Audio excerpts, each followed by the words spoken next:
जब भी हम कोई प्रोग्राम लिखते हैं तब हम आउटपुट का वेट करते हैं। यही वेट को फाइंड करने के लिए हम एक प्री एनालिसिस करते हैं, फिर एक मैथमेटिकल फंक्शन निकालते हैं जिससे हमें एस्टिमेटेड वेट मिल जाता है और उस फंक्शन को मॉडिफाई करके एनोटेशन क्रिएट करते हैं। हेलो एवरीवन, मेरा नाम प्रणय शर्मा है और इस वीडियो सीरीज़ के टॉपिक में आपका स्वागत है। जैसा कि हम जानते हैं, प्री एनालिसिस से मैथमेटिकल फंक्शन निकलता है। ये मैथमेटिकल फंक्शन कैसे निकलता है, एग्जाम्पल के थ्रू देखते हैं। यहाँ पर एक सिंपल एग्जाम्पल फॉर लूप का गिवन है। इसमें इनिशियलाइजेशन i = 0 है और कंडीशन डाल रखी है i n। लूप के अंदर हम एक बार प्रिंट कर रहे हैं। अगर इस लूप को देखोगे तो हर एक i की वैल्यू के लिए प्रिंट फंक्शन कॉल होता है। अगर हम ये चेक कर लें कि प्रिंट फंक्शन कितनी बार कॉल होता है तो इससे हमें टाइम कॉम्प्लेक्सिटी का आइडिया मिल जाता है। तो अब हम एक बार कैलकुलेट करते हैं। इसमें हर एक i की वैल्यू के लिए एक बार फंक्शन कॉल होता है। i = 1 में एक बार, 2 में एक बार, 3 में एक बार और ऐसे करते करते i = n-1 टाइम पे एक बार। यहाँ पर एक वैल्यू और है i = 0, जहाँ पे एक और बार फंक्शन कॉल होता है। अगर हम इसका समेशन करें तो यहाँ पर एक मैथमेटिकल फंक्शन बनता है 1 + 1 + 1 टिल n टाइम्स।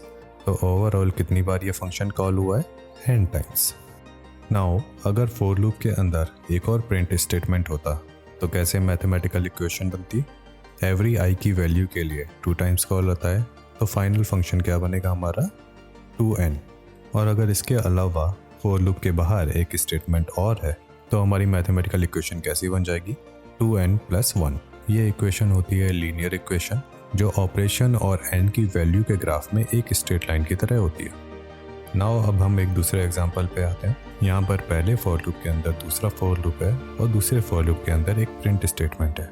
उसके बाहर एक और प्रिंट स्टेटमेंट है जो पहले फॉर लूप के अंदर है। तो पिछले एग्जांपल की तरह इस एग्जांपल में भी अंदर का फॉर लूप की इक्वेशन हमें n मिलती है।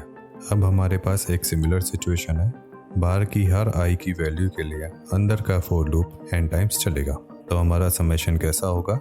n + n + n till n times, जिसका समेशन का रिजल्ट क्या होगा हमारा? n²। एक और प्रिंट स्टेटमेंट है जो बाहर वाले फॉर लूप में प्रेजेंट है। तो पिछले एग्जांपल की तरह इस प्रिंट स्टेटमेंट का समेशन का रिजल्ट क्या होगा? n times. तो ओवरऑल हमारे पास क्या इक्वेशन बनती है?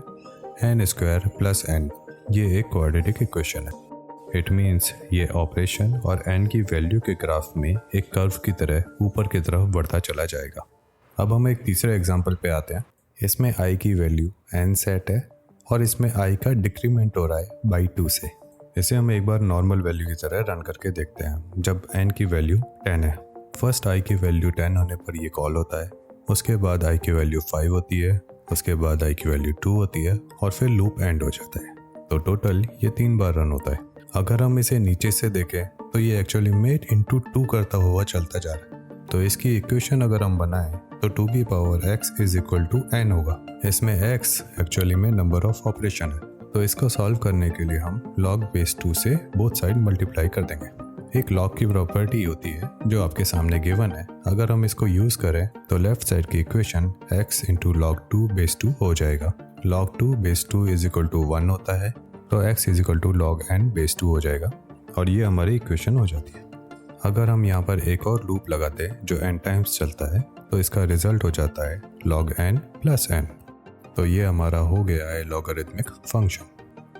तो इस तरीके से नंबर ऑफ ऑपरेशन का समेशन करके n में हम मैथमेटिकल फंक्शन बनाते हैं। और इन फंक्शन का यूज़ होता है नोटेशंस को क्रिएट करने में, जिसमें पहला नोटेशन है बिग O नोटेशन। कोई भी फंक्शन बिग O नोटेशन तब होता है जब हम उसमें एक कांस्टेंट को मल्टीप्लाई करें और वो एक सर्टेन n0 पे फंक्शन से हमेशा ऊपर की तरफ रहे। तो अब तक हमने जो एग्जांपल्स देखे हैं उसी में ही हम इसको अप्लाई करेंगे। तो पहला फंक्शन है 2n + 1। जब भी हम किसी फंक्शन को एनोटेशन में कन्वर्ट करते हैं तो उसके सारे कांस्टेंट्स को रिमूव कर देते हैं। तो हमारे पास इस केस में रिजल्ट क्या बचता है? n। तो इसका बिग O नोटेशन भी n हो जाता है। अब हम दूसरे फंक्शन पे आते हैं n² + n। इस फंक्शन में हम वो वैल्यू फाइंड करते हैं जो मैक्सिमम वैल्यू प्रोवाइड करे। यहाँ पर n² मैक्सिमम वैल्यू प्रोवाइड करती है, तो इसका बिग O नोटेशन भी n² हो जाता है। अब हम आते हैं लास्ट फंक्शन पे log n + n। हम सिमिलर काम करते हैं। इसमें सबसे बड़ी वैल्यू n देती है, तो इसका बिग O नोटेशन भी n हो जाता है। अब हम आते हैं बिग ओमेगा नोटेशन पे। कोई भी फंक्शन बिग ओमेगा फंक्शन तब कहलाता है जब उसे एक सर्टेन सी वैल्यू से मल्टीप्लाई करें और वो फंक्शन हमेशा एक्चुअल फंक्शन से n0 पॉइंट के बाद से छोटा रहे। अगर हम एग्जांपल्स को वापस देखें तो इसमें कॉन्स्टेंट्स को रिमूव करने के बाद जो वैल्यू बचती है उसमें सबसे छोटी वैल्यू को हम कैच करते हैं। तो फर्स्ट एग्जांपल में हमारे पास सबसे छोटी वैल्यू भी n है, तो इसमें बिग ओमेगा n बनता है। सेकंड एग्जांपल में भी सबसे छोटी वैल्यू n है, तो इसमें भी बिग ओमेगा n बनता है। थर्ड एग्जांपल में हमारे पास सबसे छोटी वैल्यू log n है, तो इसका बिग ओमेगा log n होता है। फिर आते हैं हम तीसरे नोटेशन पे, जो नोटेशन थीटा नोटेशन होता है। कोई भी फंक्शन थीटा फंक्शन तब होता है जब उसे हम एक सर्टेन c1 कांस्टेंट से मल्टीप्लाई करें तो n0 पॉइंट के बाद से वो हमेशा एक्चुअल फंक्शन से ऊपर रहे, और उसी फंक्शन को c2 कांस्टेंट से मल्टीप्लाई करे जिससे वो हमेशा एक n0 पॉइंट के बाद से एक्चुअल फंक्शन से छोटा रहे। अगर सिंपल लैंग्वेज में देखा जाए तो जब किसी फंक्शन का बिग ओ नोटेशन और ओमेगा नोटेशन सेम हो तो वो थीटा नोटेशन में आ जाता है। तो हमारे पास जो एग्जांपल है उसमें 2n+1 का ओमेगा नोटेशन और बिग ओ नोटेशन सेम है, इसका मतलब ये फंक्शन थीटा नोटेशन में भी आ गया है।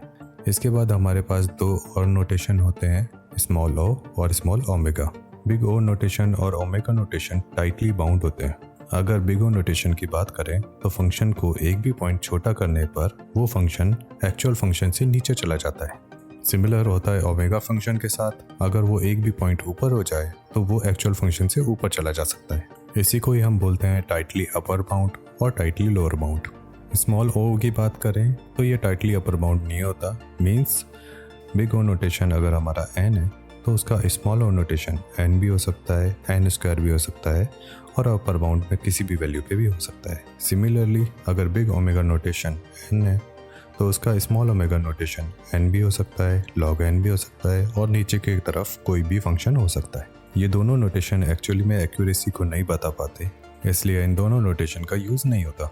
पर प्रैक्टिकली हम देखें तो हमेशा हम वर्स्ट केस सिनेरियो को कैच करते हैं जो बताता है tightly upper bound means big O notation. इसलिए इंटरव्यूज में ज़्यादातर बिग ओ नोटेशन पर ही क्वेश्चन होते हैं। तो यहाँ पर हमारा ये टॉपिक ख़त्म होता है। अब यहाँ पर एक एक्सरसाइज है, आपके सामने स्क्रीन पे ये फंक्शंस दे रखे हैं, इनको असेंडिंग ऑर्डर में जमाना। इससे आपको ये आइडिया हो जाएगा कि कौन सा फंक्शन बड़ा है और कौन सा फंक्शन छोटा है। सो गाइज यहाँ पर ये वीडियो एंड होता है। नेक्स्ट वीडियो में हम डेटा स्ट्रक्चर के डिराइव्ड डेटा टाइप्स में आएंगे।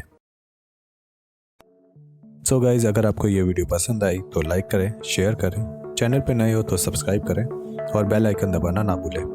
अगर कोई भी क्वेश्चन या क्वेरी है तो प्लीज़ कमेंट बॉक्स में उसे डालें। Thank you guys. अब आपको मिलता हूँ मैं नेक्स्ट वीडियो में।